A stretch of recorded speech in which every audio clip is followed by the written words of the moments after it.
Hello दोस्तों, कहानियों का दौर चैनल में आपका स्वागत है। आज की कहानी है दो बहनें और बुढ़िया। तो चलिए कहानी शुरू करते हैं। एक गांव में एक विधवा रहती थी। उसकी दो बेटियां थीं, पूनम और पूजा उनका नाम था। पूनम बहुत ही लड़ाकू लड़की थी। वह काम से जी चुराया करती थी, जबकि पूजा भोली और मेहनती लड़की थी।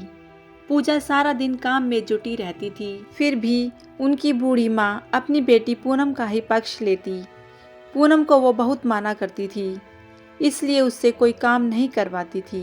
घर के सारे काम पूजा को ही करने होते थे। एक बार पूजा पानी भरने कुएं पे गई। वहाँ उसने एक बुढ़िया को बैठे देखा। उस बुढ़िया ने पूजा को देख गिड़गिड़ा कर बोली, बेटी थोड़ा पानी तो पिला दे, प्यास से मेरे प्राण निकले जा रहे हैं। पूजा ने बुढ़िया पर दया खाते हुए कहा, ज़रूर पिलाऊंगी दादी। और उस बूढ़ी औरत को उसने पानी पिलाया। ठंडा पानी पीकर बुढ़िया ने पूजा को खूब आशीर्वाद दिया। कुछ दिन बाद पूजा की माँ पूजा से नाराज हो गई। उसकी माँ ने पूजा को खूब पीटा और घर से बाहर निकाल दिया। बेचारी पूजा जाए तो कहाँ जाए, घर लौटने की हिम्मत नहीं हो रही थी। बाहर वो किसी को जानती नहीं थी। इसी उधेड़-बुन में वह रोती रोती बस्ती से बाहर चली गई। चलते चलते दिन डूब गया और शाम हो गई थी। उसने देखा कि बुढ़िया सामने खड़ी हुई है।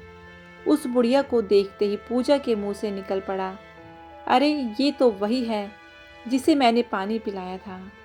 बुढ़िया ने पूजा को देखा तो उसे पहचान गई और पूजा से पूछा कि बिटिया तुम यहाँ क्या कर रही हो। पूजा ने जवाब दिया, मेरी माँ ने मुझे बहुत पीटा और घर से बाहर निकाल दिया है। बूढ़ी औरत ने आगे पूछा, क्यों मारा तुम्हारी माँ ने? पूजा ने कहा, क्योंकि माँ मुझे प्यार नहीं करती और जो काम करती हूँ उसमें गलती निकाल कर बड़ी बहन का पक्ष लेकर मुझे पीटती हैं। बूढ़ी औरत ने कहा, तुम चिंता मत करो, मेरे साथ चलो, पर एक बात ध्यान रखना, मेरी किसी भी बात पर हंसना नहीं।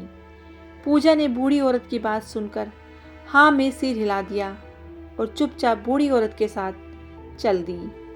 कुछ दूर चलते ही पूजा ने देखा कि कुल्हाड़ियाँ हवा में लटक रही हैं और आपस में लड़ रही हैं। कुछ और आगे बढ़ने पर उसे दिखाई दिया कि दो हाथ भी हवा में लटक रहे हैं और आपस में लड़ रहे हैं। फिर लड़ते हुए उसे दो पैर और दो सिर भी दिखाई दिए। सामने एक कुटिया दिखाई दी। पूजा और वही बूढ़ी औरत उस कुटिया के अंदर चली गई। बूढ़ी औरत कुर्सी पर बैठ गई और पूजा को बताया कि रसोई में बर्तन रखे हुए हैं, जाकर खाना बना लो। सुबह से मैं भी भूखी हूँ और तुम भी भूखी होंगी। पूजा जैसे ही रसोई की ओर जाने लगी, बुढ़िया ने अपना सिर अपने हाथों से उठाया और अपने पैर के पास रख दिया। पूजा ने बिना सिर वाली बुढ़िया को देखा तो उसे आश्चर्य हुआ, फिर भी वह चुप रही। कुछ देर बाद बुढ़िया ने सिर उठाकर फिर से धड़ पर रख लिया और पहले की तरह दिखने लगी। चावल का एक दाना पूजा की ओर बढ़ाते हुए बुढ़िया ने पूजा से कहा कि ये लो चावल का दाना और इसे पतीले में पकाने के लिए चढ़ा दो। पूजा ने बिना कुछ पूछे उस चावल के दाने को पतीले में चढ़ा दिया। थोड़ी देर बाद पूजा को बड़ा ही आश्चर्य हुआ, क्योंकि जिस पतीले में उसने चावल का एक दाना डालकर पका रही थी वह चावल से भर गया था। दोनों ने पेट भर के खाना खाया और आराम से सो गए। सुबह होते ही बुढ़िया ने पूजा को कहा कि अब तुम्हें घर जाना चाहिए। तुम बहुत ही अच्छी लड़की हो, इसलिए मैं तुम्हें इनाम दूंगी। बुढ़िया ने उसे अंडे दिए। अंडे बोल रहे थे। बुढ़िया ने कहा कि जो अंडे तुम्हारा नाम ले रहे हैं उन्हें उठा लो और जब तिराहे पर पहुँचो तो इन्हें सड़क पे फेंक कर फोड़ देना।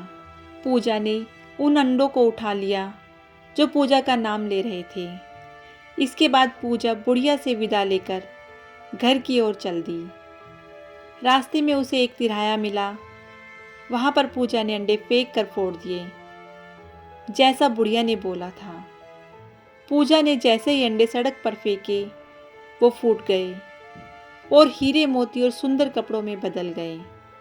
पूजा उन्हें उठाकर घर ले आई। पूजा के लाए हीरे मोती और सुंदर कपड़ों को देख उसकी माँ बहुत खुश हुई। उसने अपनी प्यारी बेटी पूनम को भी कहा कि तू भी जंगल जा और वहाँ से बहुमूल्य वस्तुएं ले आ।